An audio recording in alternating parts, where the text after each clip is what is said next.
nothing to fear now, Namer. The red spots and the fire in your head will pass. My medicine will make them go away. White man has medicine to drive off evil spirits. They're not evil spirits. It's a sickness. Medicine man says only spirits can fill a man with fire. The medicine man is wrong. He has seen spots before. They are chindi, the mark of death. When they come, all die. Not all. Not with proper medicine. Only medicine man has medicine to drive off evil spirits. Only medicine man. Namer! Namer, you must stay here until you are well. If you go back now, the whole tribe will get sick. Go to see medicine man. No! Namer, stay. Namer, die. Namer, wait. Namer! Namer, listen. Try to understand. Listen. Listen, if you go back now, the sickness will spread. Namer, stay. Namer, die. Namer!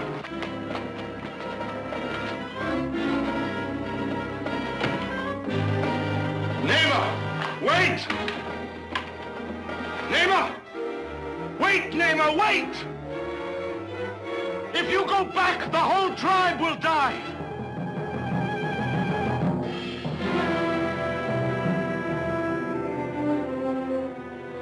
The whole tribe.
Sand Hill.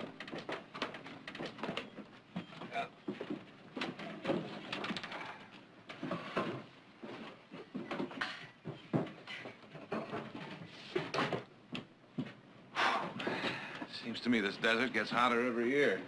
Too bad Father Andre didn't build his mission in Alaska. Oh, if the Eskimos had needed medical care as much as the Paiutes, he probably would have. I suppose he would have. Well, where's this fellow supposed to meet you? I don't know. I was wondering the same thing. Father Andre say what he looks like? No, just that his name is Simon Carter, and he's a professional hunter. Well, guess I better make a few inquiries. We're pulling out, Mr. Barkley. Better get aboard. Jared, you're going to miss the coach, and you will miss that trial in Carson City. Now, if you think I'm going to leave you frying out here in this I hot won't sun... fry long. If he doesn't show up, I'll hire a buggy and drive out there myself. Come on, sir. We're behind schedule. Oh, Jared, I have been coming out here for years. I could get to the mission blindfolded. Well, all right. Now, I'll meet you at the mission day after tomorrow. Mm-hmm. Bye-bye. Bye.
Better get out of the dust. You're gonna ruin that fancy dress of yours. You Miss Barkley? Mr. Carter?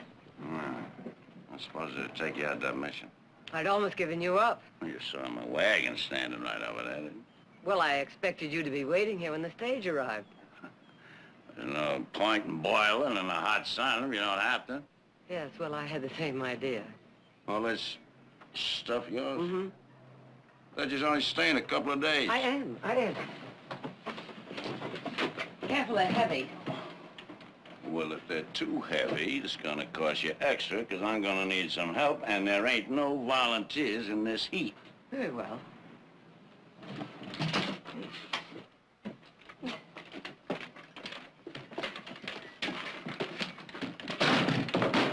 Told you to be careful. There are medicine bottles in there. Medicine bottles? What for? The mission, I bring a supply every year. What are you, some kind of nurse or something? No, just an old friend of Father Andre's trying to help out. Oh. Well, a bunch of mosquito root would be just as good. That's what them Paiutes use mostly when they're sick. They're entitled to adequate medicine care, the same as anybody else. Maybe. But what they use is mosquito root.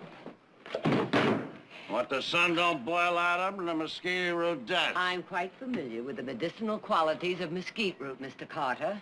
Land of goose. You think it's fancy to throw your money around like that? Ain't my lookout any medicine in these? No. Now, let's get started.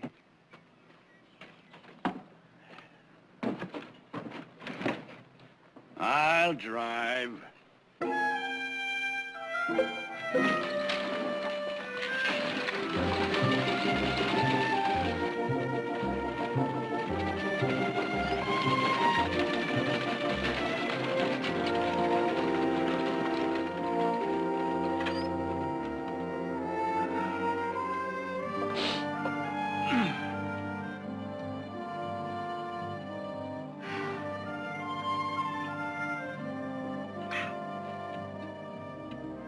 Have a sweet?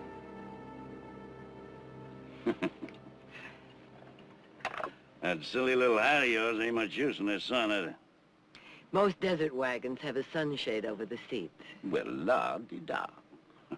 Mine's broke. I just ain't had a chance to fix it. Now have some water. Sure? May I have your bottle? Yes, ma'am. There you go. Hey, give me that. What are you doing? You ain't got no call to do that. It was rusty. Well, you know, I ought to charge you extra. That's just a sinful waste of good drinking whiskey. Yeah!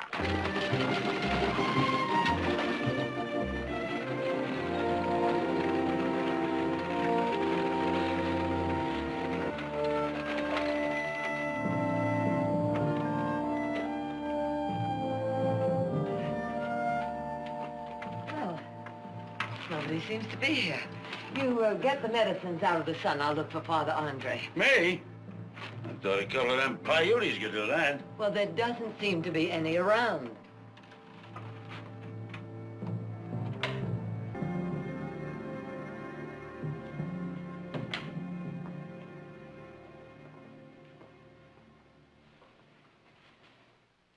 Father Andre. In here, Victoria.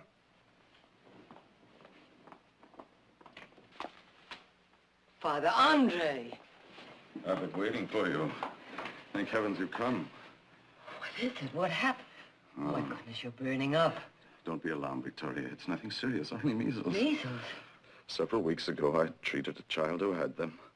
How long have you been lying here? Well, the symptoms just started to get bad a little while ago. Is there any quinine?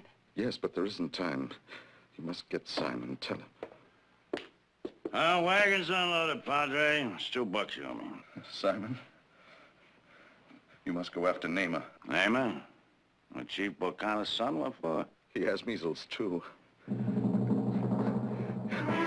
He thinks only the medicine man can save him. Measles? He left several hours ago. You must stop him before he reaches the tribe.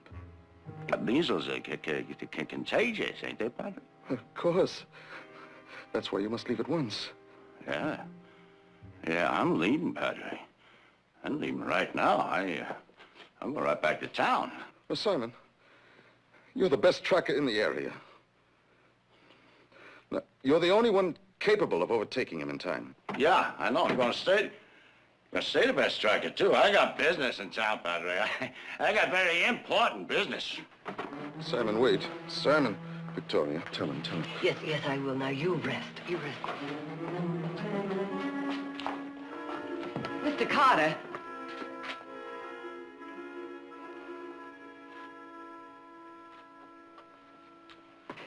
Perhaps you don't understand. Indians have no resistance to measles. If Namer gets back to camp, he's liable to start an epidemic that could wipe out the entire tribe. Everybody's got to die sometime. Yes, but if you bring Namer back, it won't be necessary for anyone to die. How won't it? I've seen white men with that measles disease. They generally wind up with the cough and sickness. Oh, that's ridiculous. As long as you stay out in the fresh air and sunshine, there's very little danger of getting the disease. And even if you do, it's not that serious for us. Oh, no? If I get it, who's gonna help me? Them Paiutes? No, nobody. Nobody ever has. Didn't you hear what I said? I said he's liable to start an epidemic that could wipe out the entire tribe. Now, that means women and children. Or doesn't that mean anything to you? Lady, I ain't got time to go traipsing all over the desert looking for some sick Injun. Now, there's two businessmen coming in from San Francisco 2 days from now. They're gonna pay me $100 to guide them on a buffalo hunt. Is Mama Florrie still in town? Well, the midwife lady? Yeah. Well, bring her back as quickly as you can. I want her to look after Father Andre. If I cut you, maybe she don't want to catch that measles disease either. She is not as timid as you are, Mr. Carter. And tell her she's to stay with him until I get back. You're back? From where? I'm going after Namer. Huh? Oh, no, lady, you don't know what you're saying. Oh, yes, I do. I've known Namer since he was a child, and I think he'll listen to me. Listen to you. You ain't gonna get within shouting distance of that Injun. He's already got about 3 hours head Yes, start but on you. he's on foot, and he's ill. I'll be riding Father Andre's horse. No, it ain't gonna make no difference. Now, there's 50 miles of desert out there between here and that Paiute camp. Before you get 10 miles, you're gonna be lost. I visited Chief Buchanan's camp a lot when I was a young girl, and I think I can still remember the way. No. That desert's changing. It's changing all the time, even the water holes. Remember, that just ain't good enough. Well, if that's the only way. All right, lady. All right. I'll go get Mama Flores for you. Boy, you get some peculiar ideas. Real peculiar ideas.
Hi.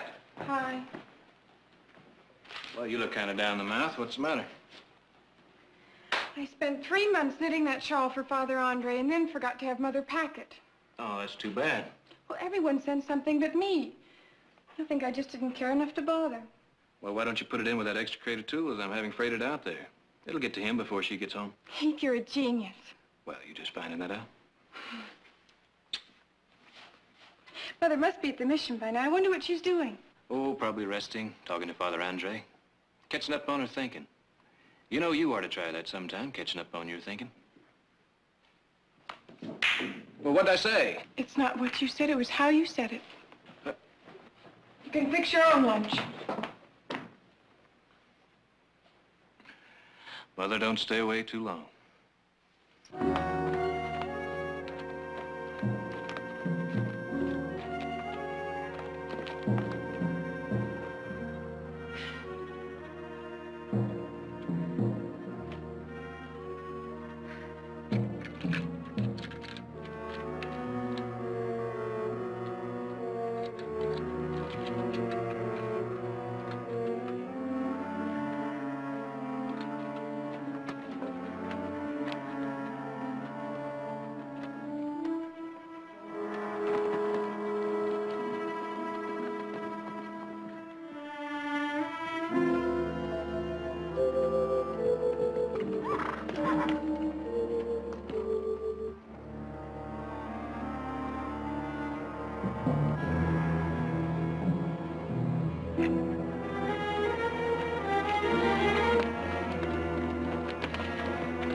Andre?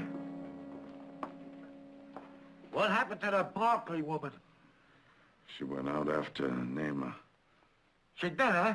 Damn it, she said she would, but I thought you'd talk her out of it. I tried to, but there was no other way. Someone had to go, Simon. When did she take out? Shortly after you left. She gonna follow the water holes? She hoped to pick up his tracks on Joshua Springs. Joshua Spring? What's the matter? Nothing, Padre. It's all right. It's just I gotta get back to town.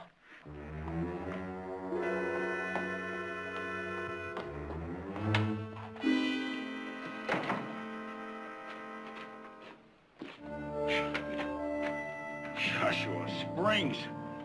That fool woman.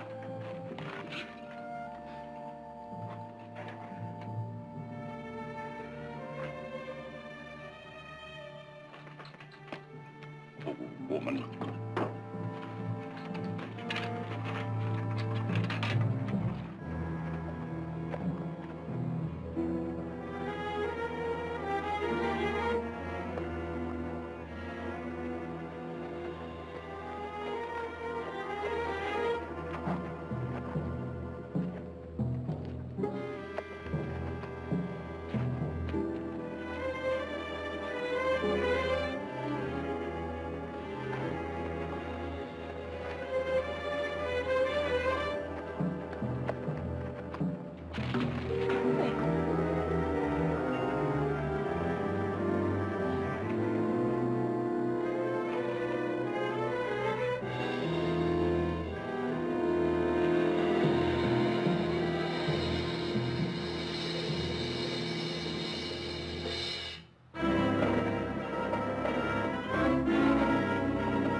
Yeah. Slow.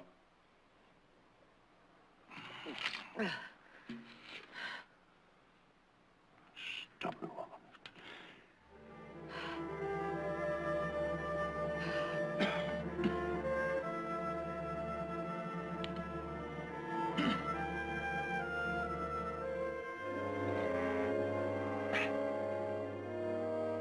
I still don't know how to thank you. I never dreamed the regular water holes would be dry. Well, they are.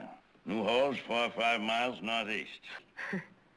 Wish you'd told me that before I started out. You said you knew the way. I know I was foolish, but Joshua Springs have always built full.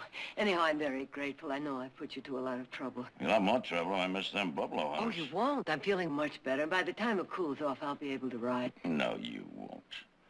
I'll rig up a drag. The horse can pull it. That won't be necessary. I'm used to hardships. I recover quickly. You look kind of puny to me. How long do you think it will take to catch up with Namer? Name it. Traveling on foot, he can't be too far ahead, and once you pick up his tracks... What are you talking about, lady? I ain't picking up no tracks. We're heading back to our mission. The mission? Oh, no. Yes. We can't. If we delay any longer, he'll reach the tribe. Look, that Paiute ain't my lookout. I had enough trouble chasing after you. Well, we're so close. We've come this far. What difference does a few more hours May make? one have that difference if I don't get back to them buffalo hunters. I'll pay you twice what they offered, $200. No, I can't take Why that not? kind of It's just money as much from of a woman. business deal as driving me out to the mission. Don't you see? You won't be getting nothing out of it. Oh. You put a price on everything, don't you, Mr. Carter? Huh? All right, you go back to the mission I'm going on. No, you ain't. You can't. You're too done in. A long time ago, I was pinned under a rock slide in this desert. Chief Bocana left me his water gourd and walked all day to bring help. Now, I'm going on if I have to crawl. I tell you, them Paiutes ain't my lookout. Now, why do you keep pestering me about them all the time? It just ain't my lookout.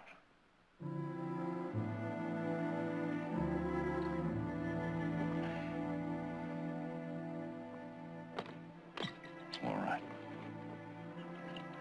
All right. Fool woman. I'll find that engine for you, but when I do, I ain't getting close to him. You're gonna have to turn him around, head him back the other way. It's a deal.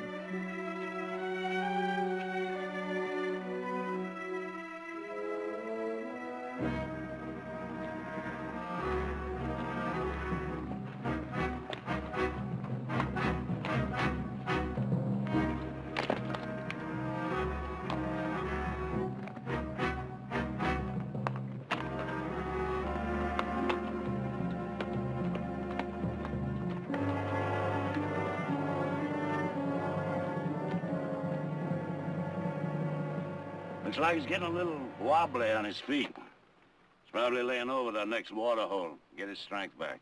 Well, how far is it? Can we reach it before dark? Why don't you keep up? Don't worry, Mr. Carter. I'll keep up. Fine.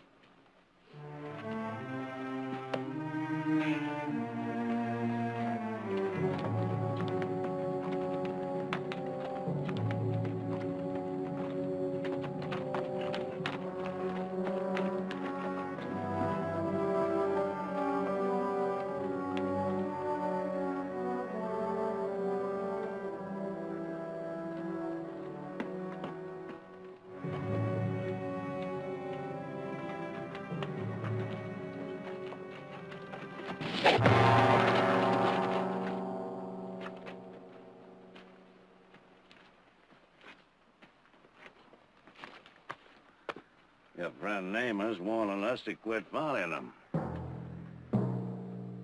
He must be somewhere up there in the rocks. We have to let him know we're trying to help him. Oh, he don't want our help. He just wants to get back that medicine. Then we've man. got to make him understand. You ain't gotta say nothing. Them engines like lizards. They just melt into the ground. Namer! Namer, this is Victoria Barkley. Can you hear me? We've come to help you. We bring medicine, strong medicine. Come out, Namer! Come out! we had any sense, we'd turn around and go back. Oh, that's impossible, and you know it. That Injun's got the drop on us, lady. If he wanted to kill us, we'd be dead by now. Maybe he don't want to kill us now. We keep dogging him, he's liable to change his mind. Namath is not a murderer. A scared Injun's apt to do anything. I'm not afraid to keep my part of the bargain. I expect you to be man enough to keep yours. He keeps hiding out like this, I'm gonna miss that buffalo hunt.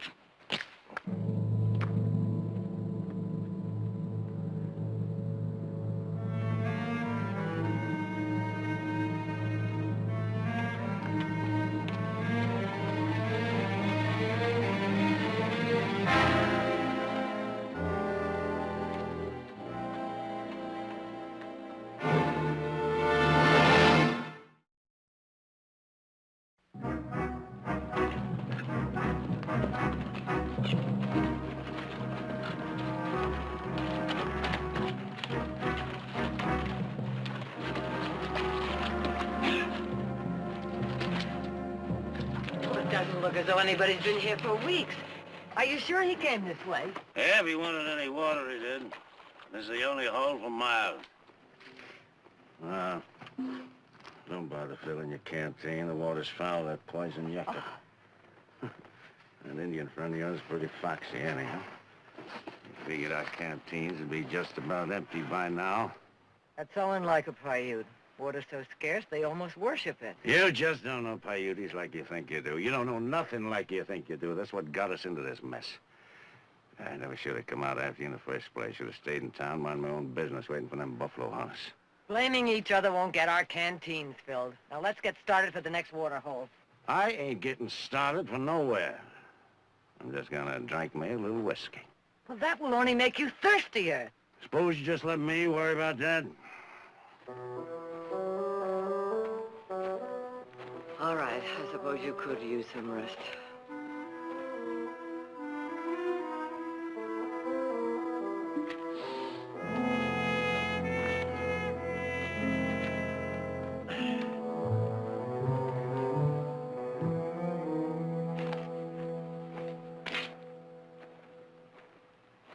Oh, I had an old bronc. Yeah, his name was Joe. Old bronc named Joe. He fell down, broke his toe. Old Joe was a so-and-so.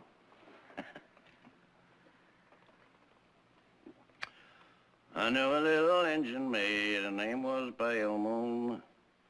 She couldn't use a fork, but she sure loved a spoon. Have you that one? Yes, Mr. Carter. Huh?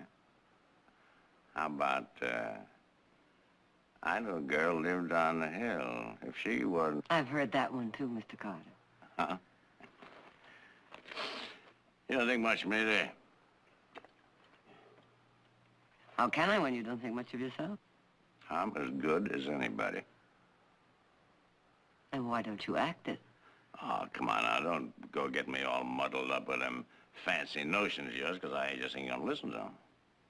I'm gonna get me a little drunk, and then I'm gonna get me a little sleep, and then I'm gonna get back to town, go on that buffalo hunt.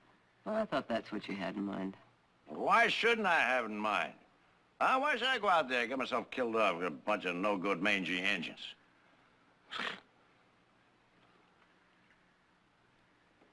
You know, them highfalutin ideas, they come easy to rich folks like you. They're typical. They come easy on a full belly. I had the same ideas when I was poor. Poor? What do you know about poor? You think going into town without new dress on is being poor?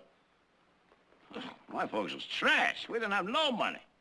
Nothing. Nothing but a little one-mule dirt farm. One night, my old man got drunk, you know. Hit the mule right in the head with an axe. Killed him. Then we didn't have nothing but dirt. You know, back there in Arkansas, where I was come from, you know what they used to call us? No-count Carters. Yep. Up till the time I was 7 years old, I thought my first name was No-Count. Did you ever do anything to disprove it? Why should I? And don't tell me that stuff about for my self-respect, because I don't believe in any of that applesauce. I don't believe none of that. Isn't that rifle in your saddle an Army carbine? Mm-hmm. Yeah. Going home present for all the released prisoners of war. Mm-hmm. Well, if you don't believe in anything, why did you fight in the war? Because I believed in an empty belly. That's what. Me and my brother joined up because we was hungry. We fought for the Confederacy till their rations started running out. Then we got ourselves captured and let the Union Army feed us. Where's your brother now? No, I don't know. I lost track of him after the war. I lost track of everybody. Oh. I'm sorry, Mr. Carter. Where you going? I'm releasing you from your part of the bargain. Just tell me where the next water hole is. Wait a minute. You mean you're going out after that engine alone? That's right. Well, you're a fool, woman. Don't you know he's just waiting out there someplace to kill you? I don't think he'll kill me. But it's a chance I'll have to take. Which way, Mr. Carter? Hold on, you hold on just a minute. Hey, you're just trying to get me all muddled up again. I know. You're trying to make me feel guilty, ain't you? No, not at all. I prevailed on you enough already. Prevailed? Ha! You think a lot of yourself, don't you, woman, huh? Well, let me tell you something. If I come out here, it's because I want to. If I keep going on, it's because I want to. Nobody prevails on Simon Paul Carter. Huh. Spring up there, them rocks someplace. We'll go get the canteens from the horses, fill them up. Now stay close to me, because I don't want to go chasing all over the desert looking for you again. Now come on.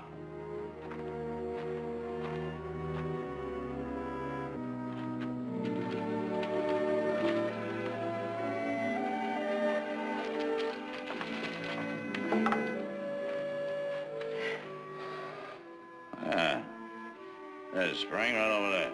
Oh. Well, it's large enough to bathe in.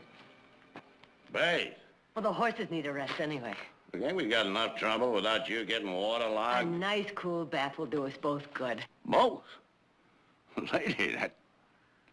Well, that just ain't decent.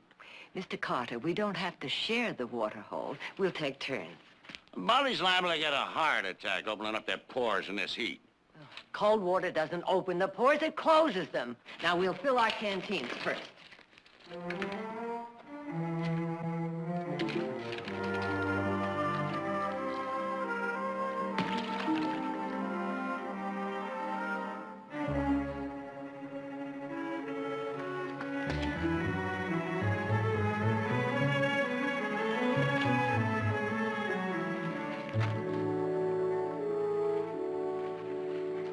Your turn, Mr. Carter. No, I just don't hold too much with, you know, a lot of that bathing. It ain't natural. Neither is your aroma. Aroma? What are you talking about? Well, you said Indians have sharp noses. I think that's what made it so easy for me to find us. You got a mean streak in you, lady. Ooh, you got a real mean streak.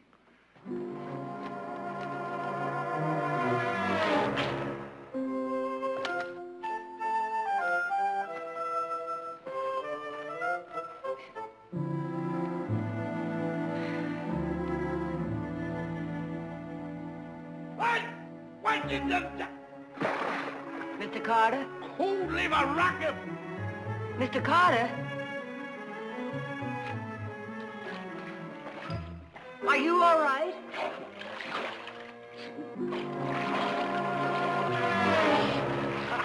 Someone tore a daggone rock.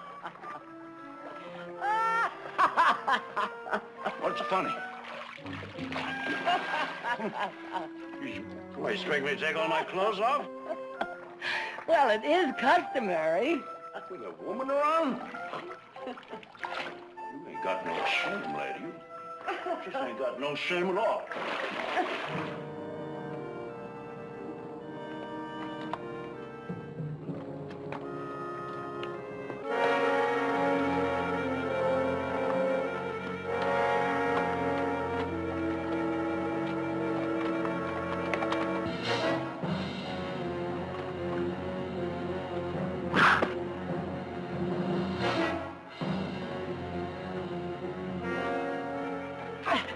Get out of here. No! Get out of here. Come on, get some... No!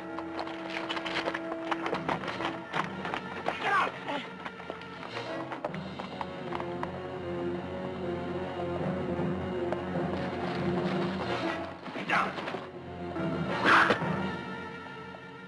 You should have run when I told you to. I did. It's coming out, I think. Yeah. He's after that rifle of mine. No, you might kill him. It's him or us, lady? He didn't come out here to kill. Oh, give me that.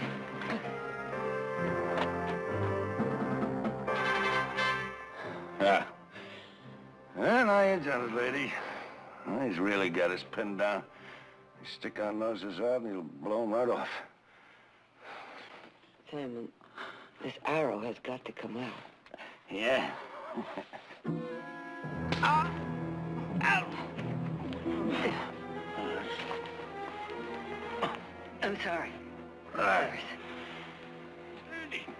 Days of September.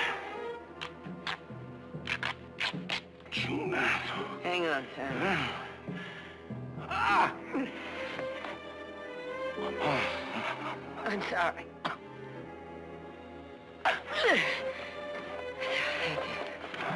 Here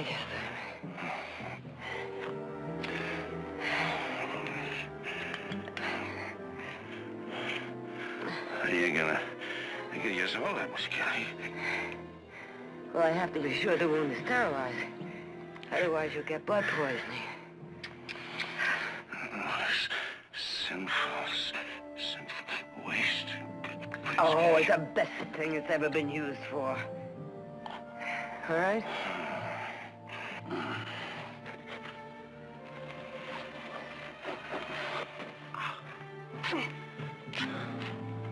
What are you doing that for? Stop that. The sun will burn you out to a crisp. It can't be helped. One has to be bandaged to keep the dirt out of it. You know, lady, you're acting like I'm something like I'm somebody important. Oh, Simon. I think you're the bravest, most important man I have ever known.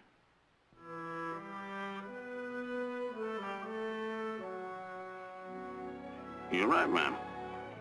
I am.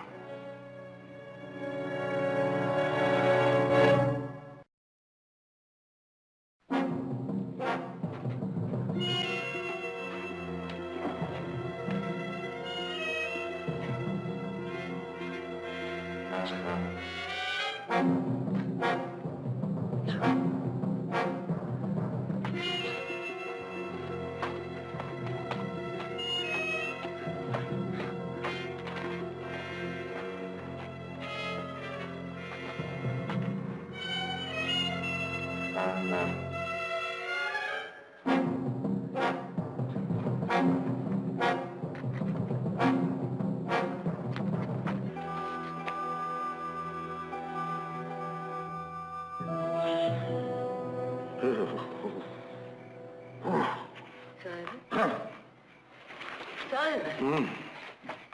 Simon? Oh, you've got a chill. Why didn't you wake me? Oh, it's all right. It's just with the engine's out. I'll be all right. Well, I wish we had one of those saddle blankets. Yeah. Should we had some of that whiskey of mine that you was splashing around like water? Man, what are you... Well, chilling after a wound can be dangerous, and you need outside warmth. You know, it ain't too bad as that comes, ain't it? No, that's just... Well, it's because nothing like the whiskey which will help me, but... You're gonna be all right. Oh, yeah. Sure. No, I never had a woman to care for me like this. Oh, not that I ain't been around women, you know. I know lots of them. Oh, yes, of course. Sure. It's just that, well, I don't think any of them really cared about me. They wouldn't take it... Well, I suppose they really cared about me. I guess nobody ever really cared about me. You know, Simon, it's too bad you lost track of your family. Yeah, I suppose so. Guess your family think a heap of you, huh? Oh, I think they do. Sure they do. I know I'm very proud of them. I'd like you to meet them someday. Honest? Huh? You think they'd be interested to meet a raunchy old buffalo hunter like me? Oh, Simon. They would be honored. Oh, boy. Why, you are something, lady. You know that? You are really something.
Hello, Jared.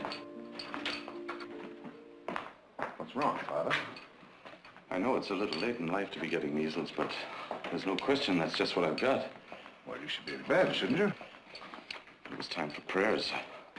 I couldn't put them off any longer, not with your mother and Mr. Carter out there in the desert. Out in the desert? What are you talking about? Nima, Chief Bokana's son. They're gone after him.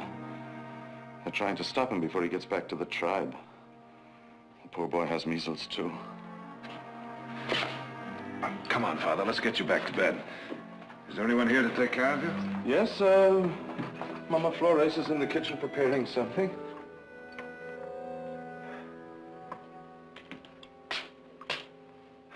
Why the devil couldn't she have waited? Even a sick Indian travels quickly, Jared.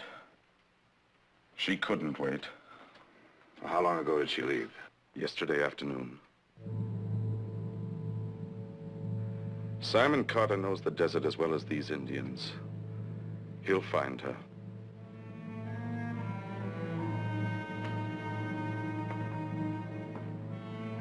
Well, if they're not back by sunset, I'm gonna go after them. Without a guide? Without anything, if I have to.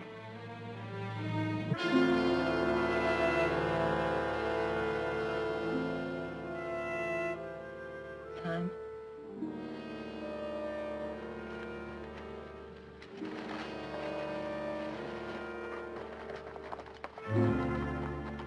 Oh, Hold on. Yeah, we're lucky they weren't too far away. Simon, are you all right? Yeah, well, fine as a fiddle. We better get started, Miss Barkley. That engine got a pretty good jump on us last night. Simon, I'm sorry I got you into this. Very sorry. I was so sure Naaman would listen to me, but... you were right. I've been a fool. Oh, everybody's been a fool one time or another, I suppose. And don't you worry. I'll get that engine back for you. No, Simon, you are in no condition... You saved my life last night, Miss Barkley.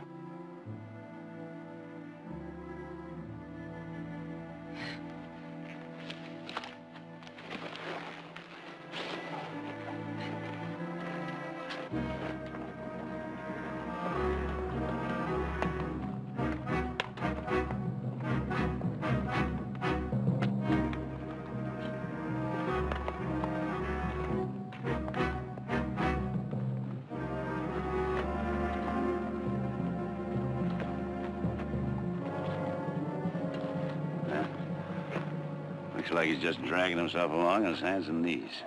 Oh, poor Naaman. He's still alive. He can't be very far from here. He's probably turtled in someplace over there. Turtled in? Yeah, an engine will do that. Dig himself into the ground, cover himself up. It's a lot cooler about a foot down.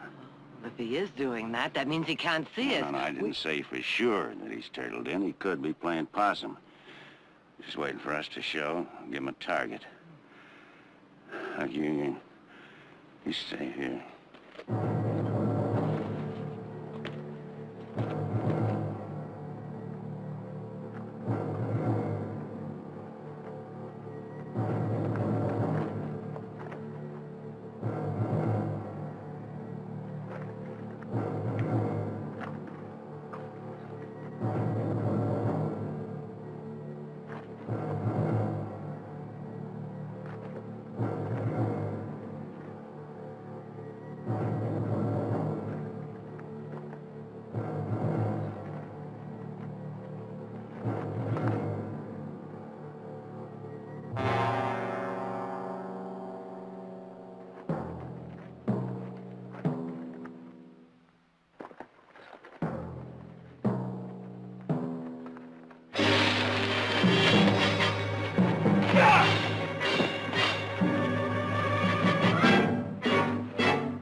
No, Neighbor! No! No! Neighbor! Neighbor, he's only trying to help! Neighbor! No, Neighbor! Oh! Neighbor! If you kill him, you'll have to kill me! I mean it! You'll have to kill me, too!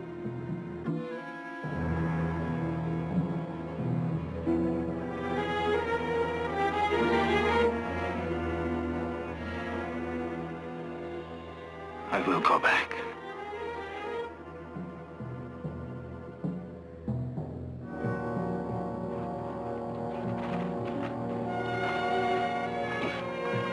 Fine. Are you all right? Yeah? But if I get the measles, you promise to nurse me? Oh, it's a deal, Simon. It's a deal.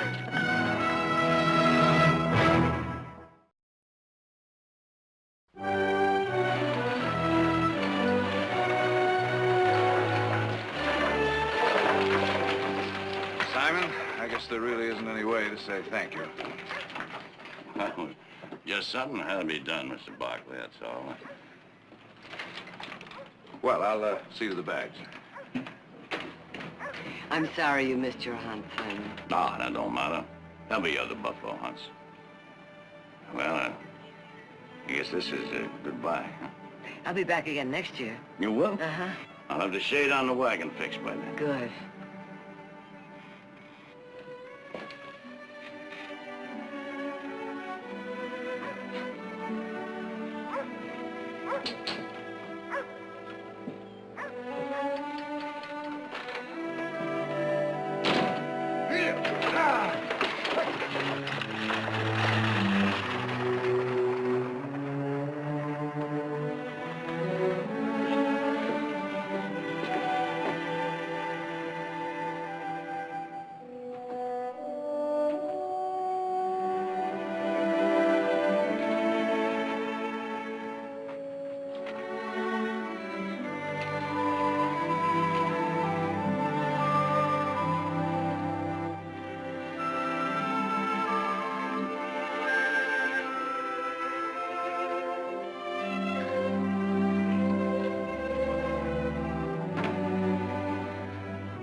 Adam, this is not a matter of life and death. Patience, patience.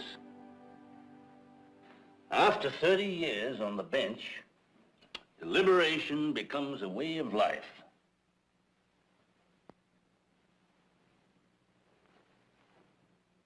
I hear tell that once it took the judge 2 weeks of deliberation to decide as to whether or not to deny or sustain an objection. That's a lie. Took less than 10 days. By the time he'd made his decision, I'd forgotten what it was I objected about. Well, in that case, I think I'd better sit down. Heath, that's an apocryphal story. However, I always do try to see every side of a thing before rendering a decision.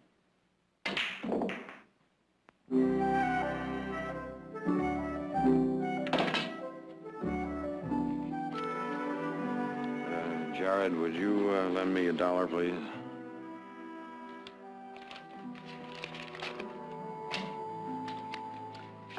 Thank you, gentlemen. for a most stimulating and rewarding evening. Thank you, Victoria, for being so lovely. Such a good cook. Flattery, Adam, will only get you another invitation for dinner. Next week? Any evening these boys feel like another game of pool. Who would have thought that beneath those judicial robes lies the heart of a thief? Jared, if this ever gets out, my judicial reputation is ruined. Mr. Barkley? No, it's not. Please get the doctor. Let's get him over to the couch. Thank you. Very kind. Mr. Barkley? That's right. Mr. Barkley, my name is Polino Arrieta. I have just escaped from the Pinewood jail, where I was held as a murderer. I wish you to be my lawyer. Well, I wish you'd asked me that before you escaped. I didn't think I had a chance in their court, so I ran away. But I am innocent. Now I wish to stand and fight them. I remember how you saved my cousin Arturo. I think you must be the man to save me also. Do you accept? I will see about that as soon as we take care of this wound. One more thing. I am a Basque. In Pinewood, they call some of us Basques murderers and traitors and foreigners. I am an anarchist.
How is he?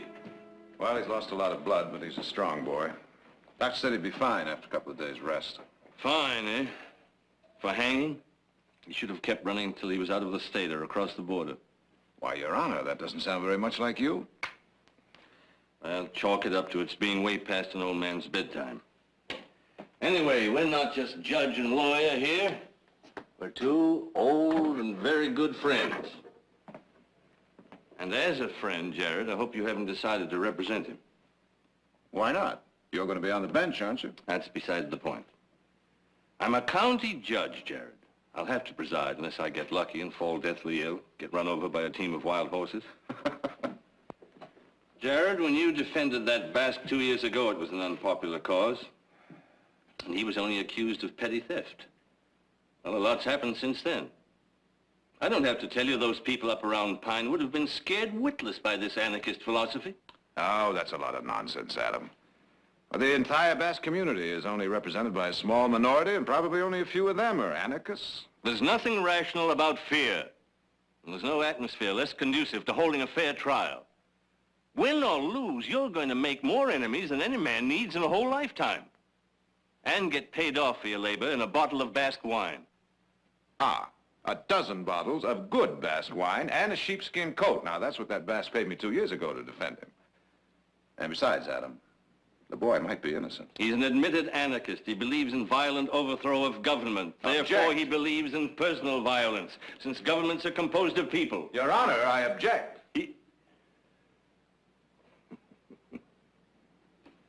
Sustained. Cigar. No, thank you. After all, we're not trying the boy for a philosophy, are we? But for an overt action. Ideas can't kill people, only people can. But I better stop that. We'll probably be arguing this in court. won't we? Yes, we will. And to think it was my intention to try to talk you out of taking the case. Well, next time I'll know better. I'll keep my big fat mouth shut, take my $3 and go straight home. Well, if it's any consolation to you, Adam, I decided to take the case before I came downstairs. Now, where did Victoria put my hat? And do you know why? Hmm? Because I know that no matter how unpopular the case, I can present my client before a judge that is fair and just, no matter what the atmosphere. Who do you want? You just can't come barging in here. You have no right. Oh, I got the right. I think you take a look upstairs. You better hold on. You can't go up those steps. Shut up. You on the stairs. I believe you heard the gentleman. Okay, Vic, hold it a second. My name's Walt Baker. I'm sheriff of Pinewood Way. I believe we met once before, Mr. Barkley. What are you waiting for? Hold it right there. You do have a warrant, Sheriff. Now look, Mr. Barkley, I'm chasing an escaped murderer, and I have every reason to believe that he's holed up right here. Well, he's upstairs in one of the bedrooms, Sheriff. Why didn't you just ask? Well, I just thought that I knew we hit him. There was some blood. I'll take him off your hands now, Mr. Barkley. He's in no condition to be moved. He busted out of my jail, and I'm taking him back with me. One way or another, he goes back with me tonight. And if he dies along the way, chalk it up, it'll save the state expenses for the trial. Now step aside, Mr. Barkley. Yes, Sheriff? You take him. We're ill-equipped to stop you. But mark this. If he does die en route back to your jail, or even if he makes it safely and then some accident befalls him, you, Sheriff, you and your deputy will stand trial in my court for murder. Well, Judge, I didn't know that you were here. Okay, Vic, the judge is here. You will take full responsibility for the prisoner. Is that right, Your Honor? That's right. Mr. Barkley.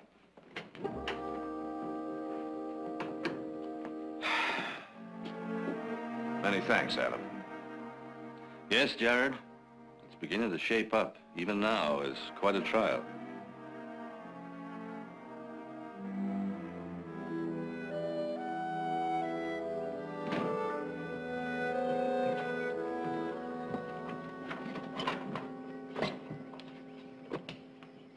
Well, Nick, I thought we'd already said goodbye.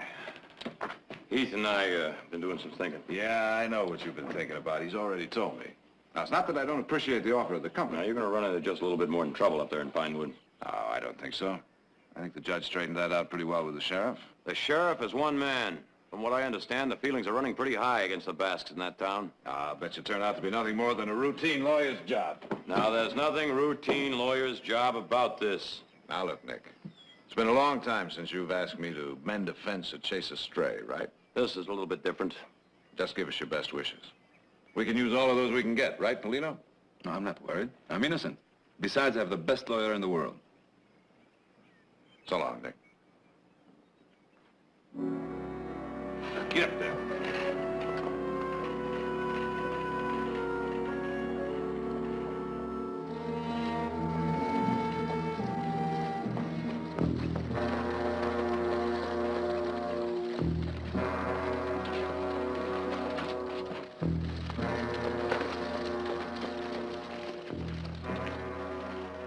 Step down, Basque.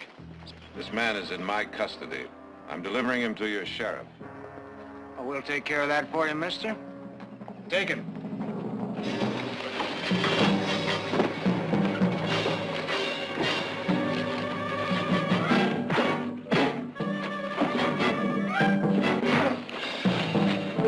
Come on, let's string him up. Let's string this murderer and foreigner to the nearest tree. Yeah, bring that rope along. Let him go, boys. I said let him go. What's going on? Just in the nick of time, huh, Sheriff? I don't think so, Counselor. Good folks were just making sure that the prisoner was headed in the right direction. I'll take him off your hands now, Barkley. All right, break it up. Go on about your business. You staying around a piece, mister? That's right. Good. It'll give us a chance to get better acquainted. Maybe find out what kind of man would defend him. Go on now, Russ. Move it along. You gotta understand Russ, Mr. Barkley. He didn't have any more against them Basque anarchists than the rest of us did. Till your boy there killed his brother, Bill Miller. I never killed any Miller. How could I? I spent the whole day with my friend Julio up in the hills. He'll swear to that. I'll prove it to you. Polino, we don't have to prove it to him. We'll prove it in court. Now, I'm going to have to leave for a little while. You'll be safe here. I think the sheriff will see to that. Oh, Mr. Barkley. When you see my friend, will you have him bring my dog? He'll be lost without me.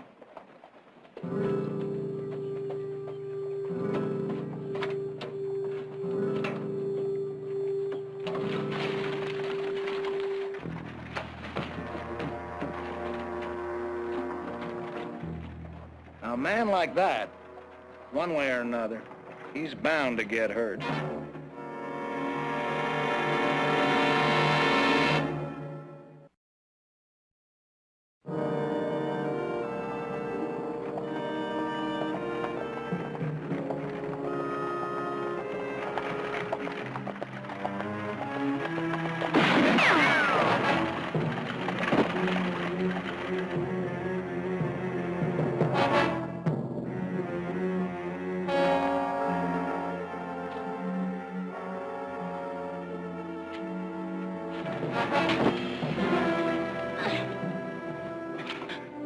Who are you?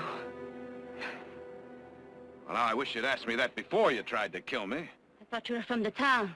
We Basques have had much trouble here. They have threatened to run us off our land, even to kill us. Well, I'm Jared Barkley, Paulino Arrieta's lawyer. Acres of Aten, and to think I almost killed you. Paulino, where is he? I dropped him off in town. He's going to stand trial. That was a mistake. They will kill him here. I don't think so. Paulino does not stand a chance in your courts. I think he stands a better chance fighting for justice in our courts than you people stand fighting the townspeople with your guns. Besides, we've got an eyewitness to testify for us.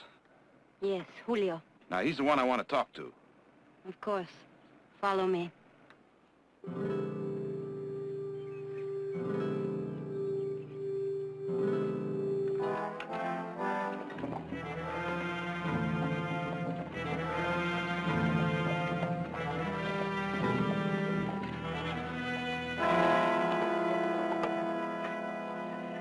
My sister, you bring an honored guest.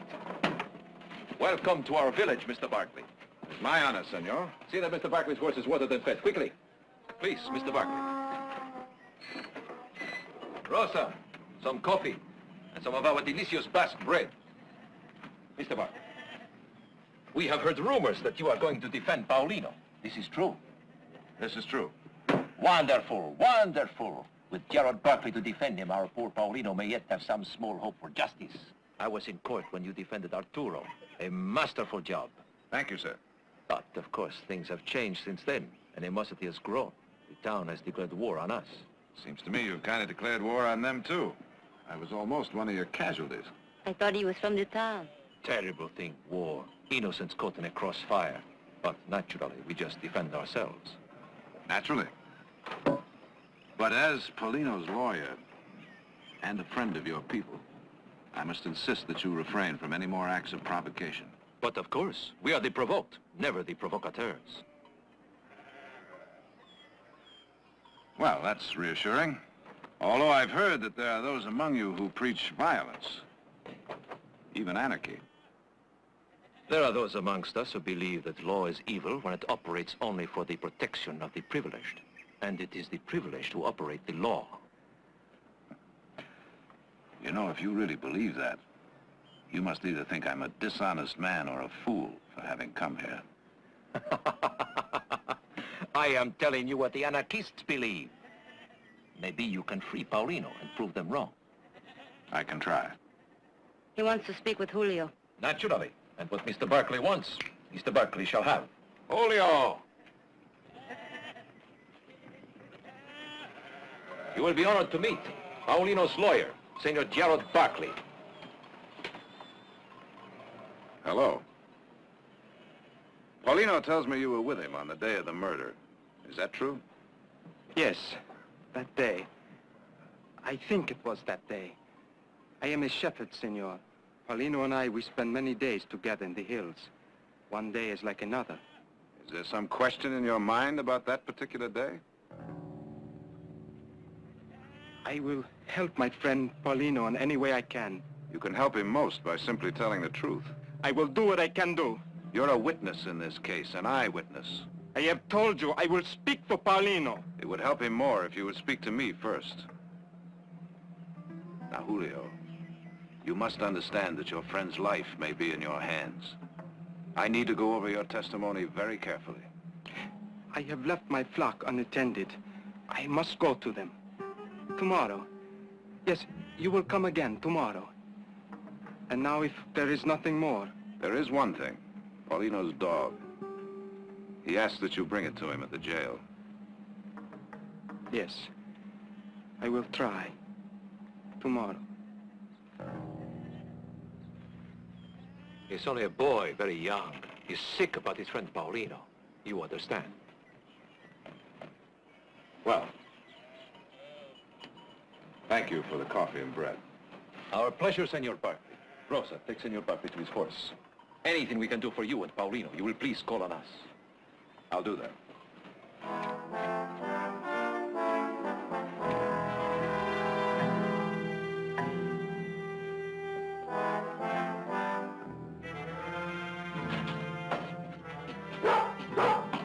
Dog!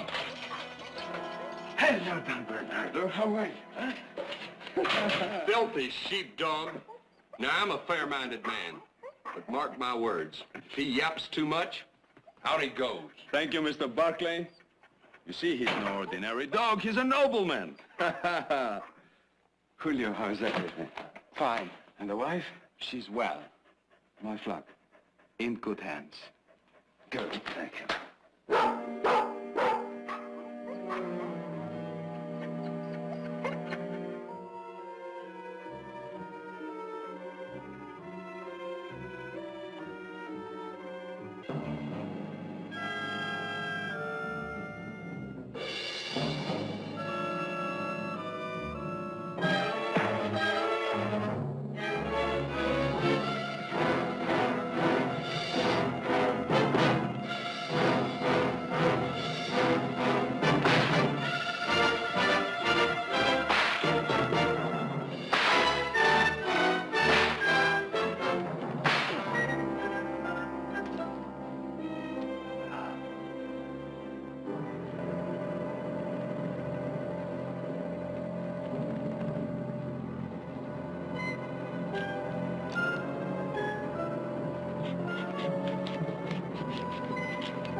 Got yourself shaving, Counselor? I'd like to see my client, Sheriff.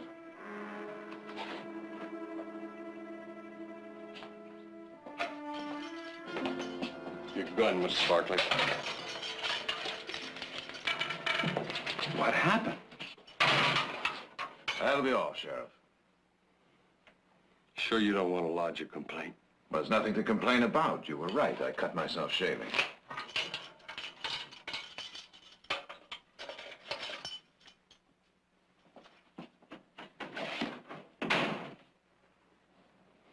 They did this to you.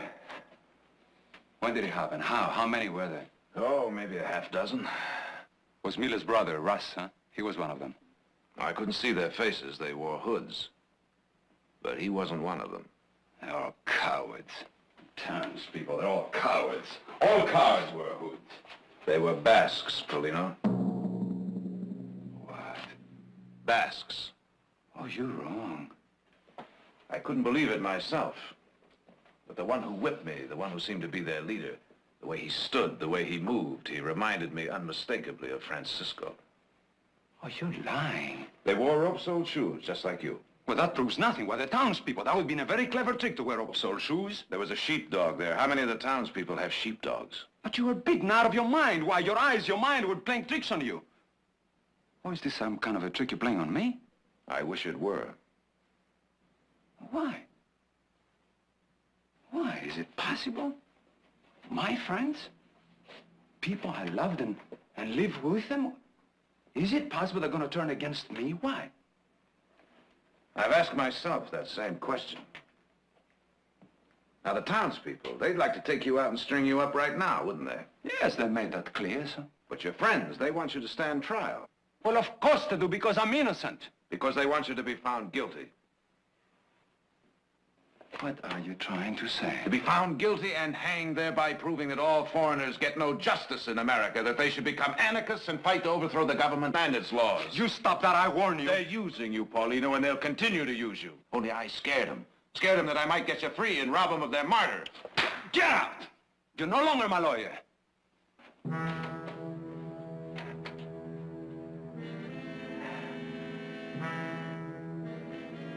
All right, Paulino. I can get out. Then you'll have accomplished what they failed to do last night. Get rid of me. Send you to court with no defense. Another black eye for American justice. Now, believe me, Paulino, I want to be your friend and your lawyer, because I honestly believe I can get you free. What do you say?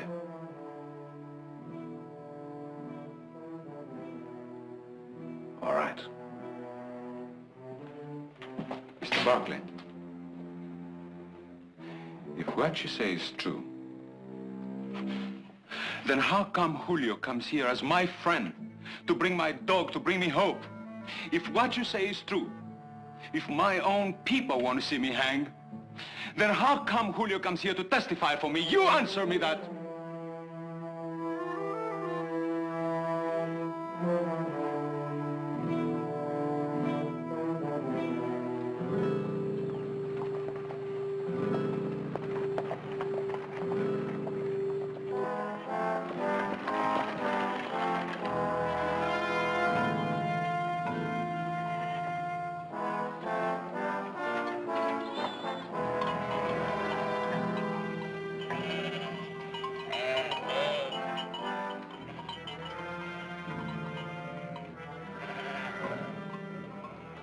I heard what happened to you. Those animals in town, they will stop at nothing. Please sit down. Coffee for Senor Barkley. I was hopeful violence could be avoided. I want to talk to Julio. Julio is gone. Sold his flock, left his house behind. I see. Terrible, terrible thing for Julio to do. With Paulino, you, all of us counted on Julio's testimony. But I can understand his fear. What was he afraid of? What we are all afraid of being murdered. And Julio in particular. He has heard their threats. We have all heard what they will do to Julio if he testifies. Who made those threats? Come now, senor. The town, the good people of Pine Wood. The same good people who drag you from your bed, beat you. What are you going to do now, Mr. Barkley? Julio, our eyewitness, our one chance of freeing Paulino, gone. Julio may be gone, but not our chance to free Paulino. Come now, senor. We both know that without an eyewitness, Paulino stands no chance. Little enough chance in your court with an eyewitness. How long have you lived in this country, Francisco? What has that to do with anything? I was just wondering how long it took you to learn to hate us so. Or did you hate before you came here? Hate? Ah, far from it. I came here with heart full of hope. You see, Mr. Barkley, I believed all your lies. The land of the free, the home of the brave. We welcome you with open arms. We welcome you. You stinking, dirty Basque. Welcome you, so long as you stay in your own little backyard. Now, senor, I didn't hate when I came here, but I learned. The good people in Pinewood are excellent teachers.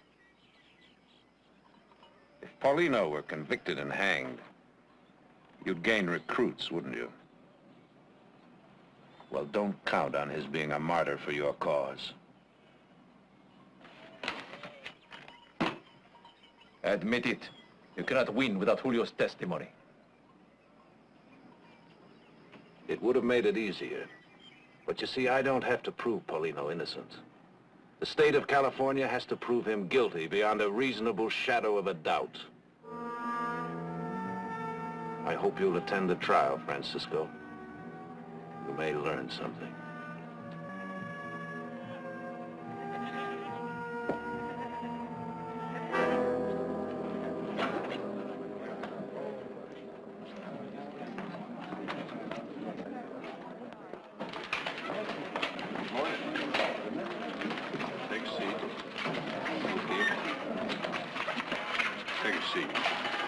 Hello, Frank. You carrying any weapons? Okay, take your seat. You can just take your seat, ma'am. The courthouse burnt down last July and never did get it rebuilt. Thank you. Hold it.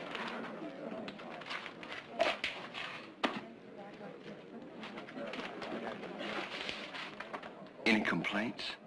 It is your country. I did not expect to be treated as an equal. Jared, Mother, what are you doing here? I came to watch the trial. You don't mind, do you? Believe me, I can use all the moral support I can get. Yes, I can see that. Oh, yes, well, don't pay any attention to that. It may get me a little sympathy with the jury. Just sit down right there.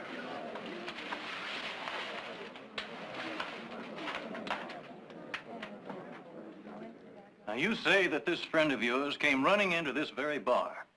I was standing right over there. I was having a few drinks, and Pete came running in, and he said... Objection. Hearsay. He said that dirty Basque anarchist gunned down my brother Bill in cold blood. Let the record show that dirty Basque anarchist refers to the defendant. Your Honor, I object to any portion of this hearsay testimony being admitted to the record. Let's see where it's going, and then I'll rule on it. In my opinion, Your Honor, the jury has heard more than enough already. Any more questions for this witness? Yes. When Pete Hawkins came running into this bar, did he say that he had actually seen the defendant shoot your brother? He seen that Basque fire them shots clear as I'm seeing you. He's a liar. Order. Objection. If I have to warn your client again, Counselor, you'll be charged with contempt. And I insist, Your Honor, that you make a ruling on this hearsay testimony before it becomes indelibly engraved in the minds of the jury. You'll have ample opportunity to cross-examine Mr. Miller on his testimony. Mr. Miller's testimony, Your Honor, is what's at issue here. He's testifying to what a third party claims he saw. If indeed there is a Pete Hawkins at all. Well, everybody in town knows Pete Hawkins. Well, now, that's most reassuring. I'd like to meet the gentleman myself, right here in the witness box where he can be duly cross-examined. Well, he got himself a good job up San Francisco way. He said he'd try to get down here for the trial, but if he couldn't, I could tell what he saw almost as good as he could. Order! Your Honor. Counselor.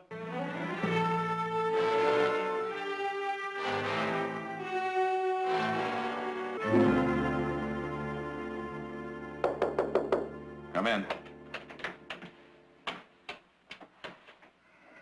Hello, Mother. How was dinner? Very nice. No, as a matter of fact, I don't even remember what I ordered. Adam hardly touched a bite, and you know how he likes food.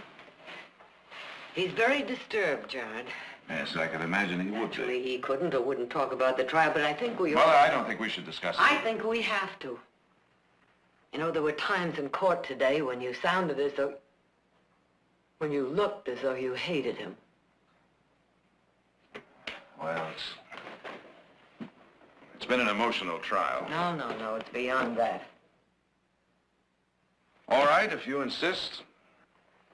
Beyond that, I believe that our esteemed friend Adam Cross is doing everything in his power to hang an innocent man.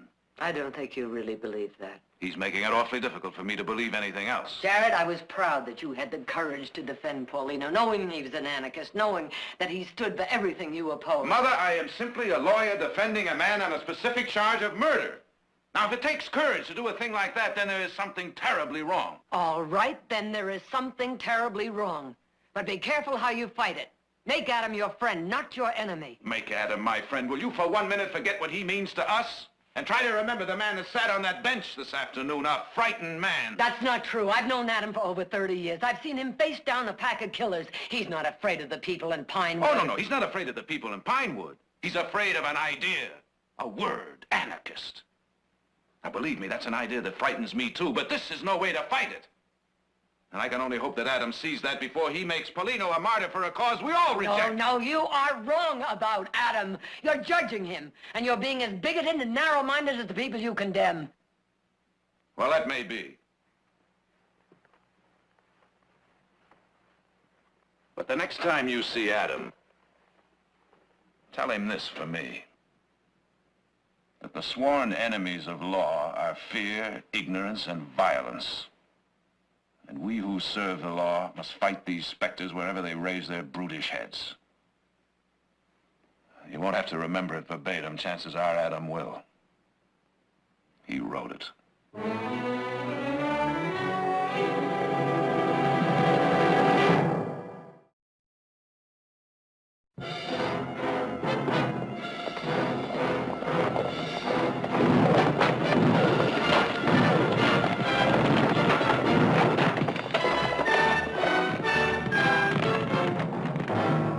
Last night, a bunch of hooligans tried to set fire to the jail. Now let me give fair warning, once and for all.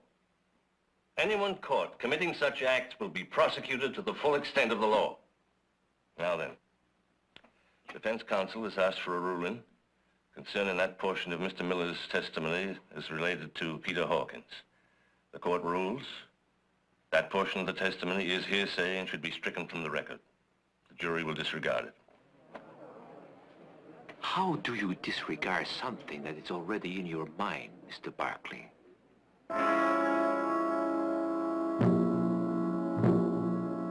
Now, you say that on the afternoon of September 4th, you were nowhere near the ranch of the deceased, William Miller. Is that correct? That's right. I was up in the hills with my sheep. Well, that's at least 10 miles away from where Mr. Miller was killed.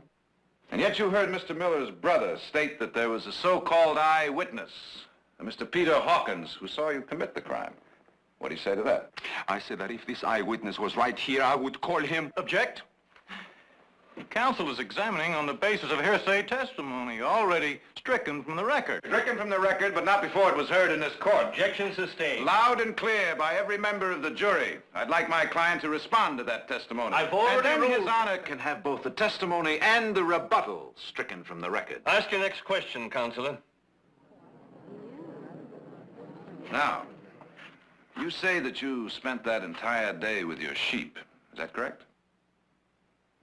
Yes, sir. From sunrise to sunset. Well, then, I take it that you're calling this so-called eyewitness, this Mr. Hawkins, a liar. I swear by everything I have holy that this man is a liar, yes. And I further plead, gentlemen, that the district attorney obtain a subpoena and force this Mr. Hawkins to come to this court and testify, so that my client may face his accuser. And in so doing, there might be several interesting questions that I could ask, such as, just where was this Mr. Hawkins hiding when he supposedly saw Paulino fire the fatal shots? Or, why didn't he try to prevent the murder of his friend? Or, failing that, I object strenuously to counsel's clever tricks. He's trying to make the jury think that somebody else killed Miller. Objection sustained. We've already ruled that Mr. Miller's testimony is to be disregarded as hearsay. Now let me warn you, don't bring it up again. I beg the court's pardon.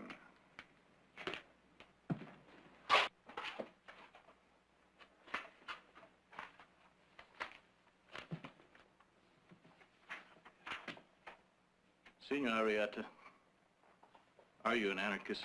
Objection. The defendant's politics are not on trial. Politics? I thought we were talking about a club that condones murder as a means to an end. The state of California is not going to take Paulino Arrieta's life just because his politics happen to be repugnant. Unless, of course, the state of California has rescinded the Bill of Rights, I will sustain the objection. The district attorney will rephrase his question. Well, now, let me see. We can't talk about Senor Arrieta's politics, and we can't talk about what an eyewitness to the murder said, because that's hearsay. It makes it kind of difficult to get at the truth. Now, me, if the defense could produce an eyewitness to testify as to the innocence of Senor Arrieta, well, I'd be pleased as punch to hear all about it. No, sirree, you get no objection from the state. Now, as a matter of fact, I think I remember you had just such a witness, counsel. Name of Julio de Aguirre. Your Honor, this is totally irrelevant.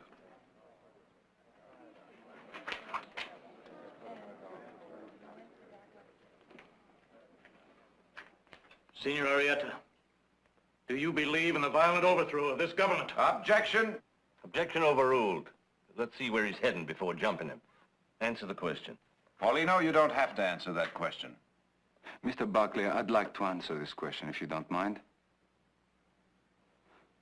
No, sir, I don't believe in violence. Except when the laws are bad. When they don't protect the common man. Then you just take the law into your own hands, right? Well, if this is the only way by which I can win justice, yes. Did you believe the law of Pinewood was protecting you and the other Basque sheep herders from the cattlemen?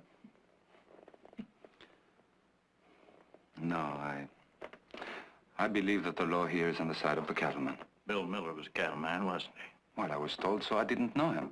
That's enough reason to hate him. Objection. It's enough reason for an anarchist to kill him. Objection, Your Honor. I did not kill him. I didn't even know him. But they threatened us. They said that they would run us off the hills. They threatened to kill our sheep. The law was too slow for you. Objection, Your Honor. That's a conclusion. So you just took the law right into your own hands. You took a gun into your own hands, and then you went hunting for Bill Miller. Objection, he's leading leading the the witness. witness. He came out of his house. He mounted his horse. You shot him in the back. Objection. You killed him the way you'd kill a fly. Without remorse and without guilt. Because you have been poisoned. Poisoned in your heart and soul by a foreign political philosophy. Objection, Your Poisoned Honor. so you can no longer reason right Your from Honor, wrong. I object to Poisoned this so you entire are line now of like a questioning. jungle animal. A wild animal who kills anything that gets in his way. That's all I've got to say. Your Honor, I stated a number of objections which the bench did not reply to. I take it that they were denied. You take it very well, Counselor. I move for a mistrial. Denied. I request permission to approach the bench and lay foundation. You're in contempt. And you, sir, have lost control of this court by a series of judicial errors which have denied my client so much as a semblance of due process. This court is adjourned until 10 o'clock tomorrow morning. I request to see His Honor in his chambers. I will see defense counsel in this courtroom tomorrow morning, at which time I will rule on his motion.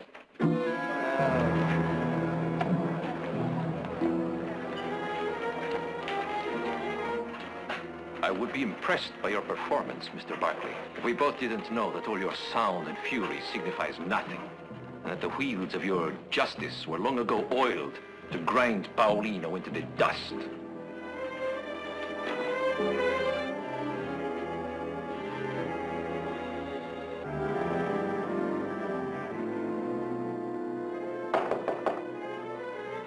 Who is it? Victoria Barkley, may I come in?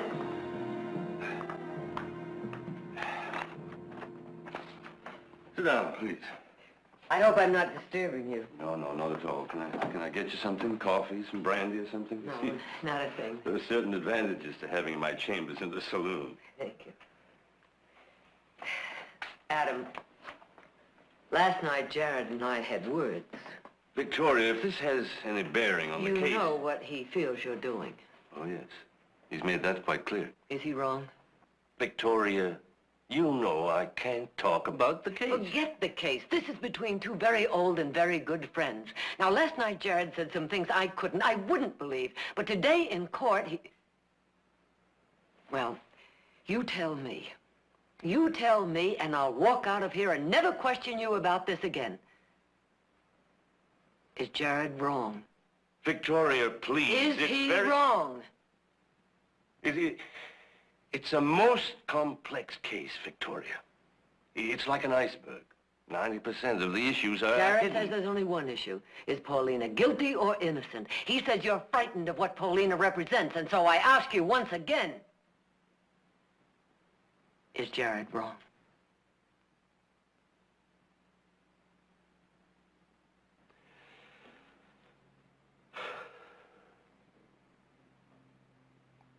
I'd like to see him. I'm going back to the hotel. I'll tell him.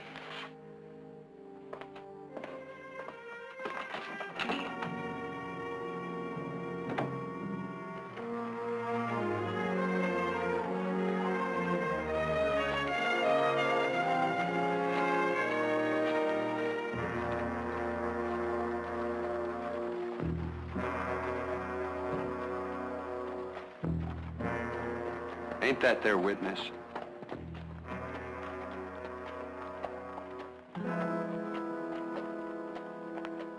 I didn't ask you here to give you an explanation.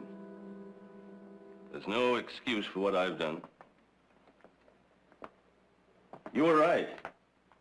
I was frightened. And frightened men don't think very clearly. The simple truth is that I wanted Paulino Arrieta to be guilty. And that's a judgment no judge may make. I'm declaring a mistrial. I wish you wouldn't do that, Adam. Jared, there's no way of reversing my judicial errors. I could lecture the jury from here to eternity, but I've let bias be planted in their minds, and there's no rooting it out at this 11th hour. He'll be vindicated in a new trial. There's no question about that. The state has no case. I can say that now. I won't be sitting at the new trial. He may be vindicated at a new trial. Unless the situation grows worse. In which case, Adam, he may not live long enough to stand for a new trial. And in the meantime, he sits in a hostile jail.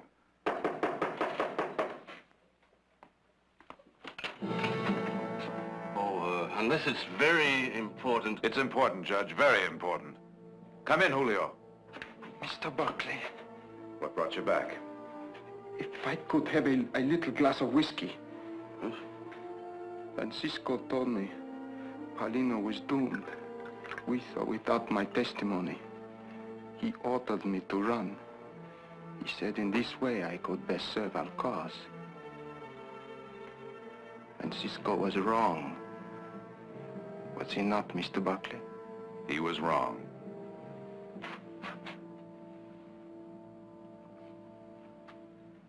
Paulino is innocent. He was with me the day Miller was killed. If I testify to this, Paulino will be freed, will he not?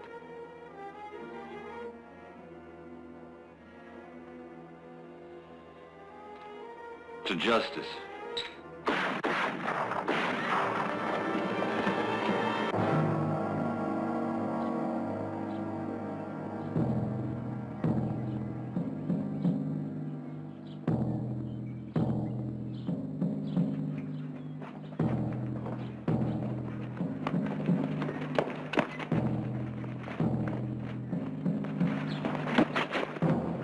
Tried to escape. Busted me over the head. I yelled for him to stop. But it was like he was plumb loco. Never stood a chance with two of my men with rifles there. He never stood a chance. Well, I wouldn't feel too bad about it, Sheriff. The Basque is dead. Pinewood is saved for the future. And I wouldn't worry for a second, Sheriff, that you might have killed an innocent man. We ain't never gonna know that for sure now. He's still alive. Paulino! He lives! He lives! Some of you men help me get him over to my office. Come on.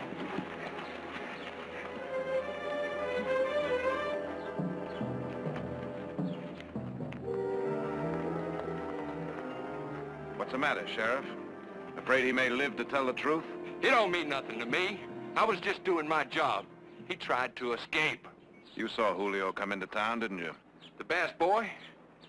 Sure, we seen him. His testimony might have cleared Paulino. You think the court would take the word of a stinking Basque?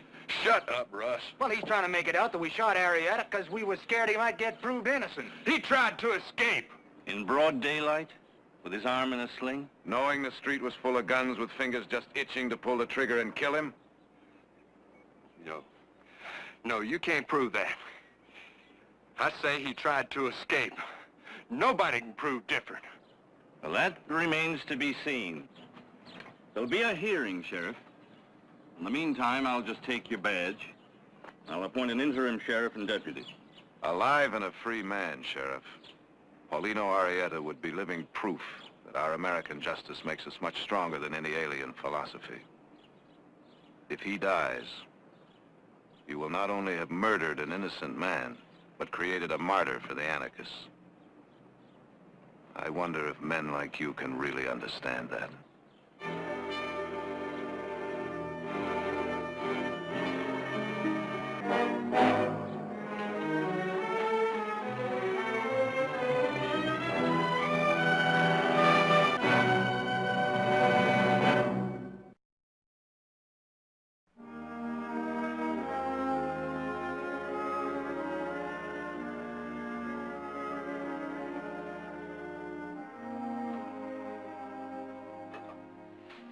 Thank your mother. Well, you could thank me more if you would finish your work and get some sleep. Here's a gentleman to see you. It is late. I hope I am not disturbing you. Oh, that's all right. Thank you, Silas. I will say what I must say, and say it quickly. From the Basque community to our respected and honored friend, Councillor Gerard Barkley. Well, I thank you. Paulino wanted to come and present these personally, but the half-dozen bullet wounds. It will take even a Basque a few more days to fully recover. I trust that those sheepskins are full of good Basque wine. That will wait on the tasting. Well, at any rate, it's more than I expected. I told my people to wait on this until the hearing was over. I told them that perhaps it was just another trick for the benefit of the gullible Basques, that you weren't really serious about trying the sheriff and the others. My people feel you have done enough already. And what do you think, Francisco? I admit, I was surprised when you had that man Hawkins up in San Francisco indicted as Miller's murderer. Did you really think that we'd just disregard his confession?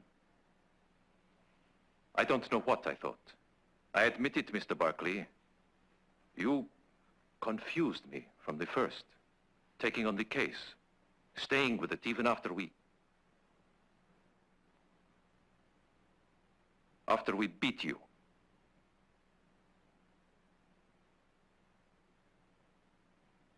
Well, that's all over with now. Paulino is free. Won't you join us in a glass of wine, Mr. De Navarre, Francisco. De Navarre. That's lovely. It has been a long, hard ride, and if it would not be too much trouble. I'll get the glass. Just for yourself, madame. Just for yourself.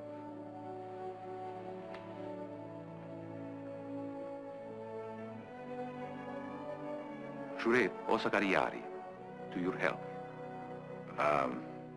I think I'd like to watch you first.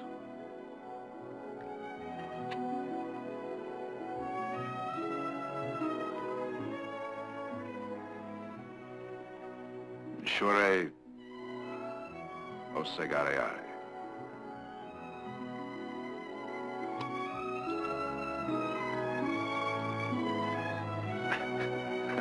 Ha ha ha ha!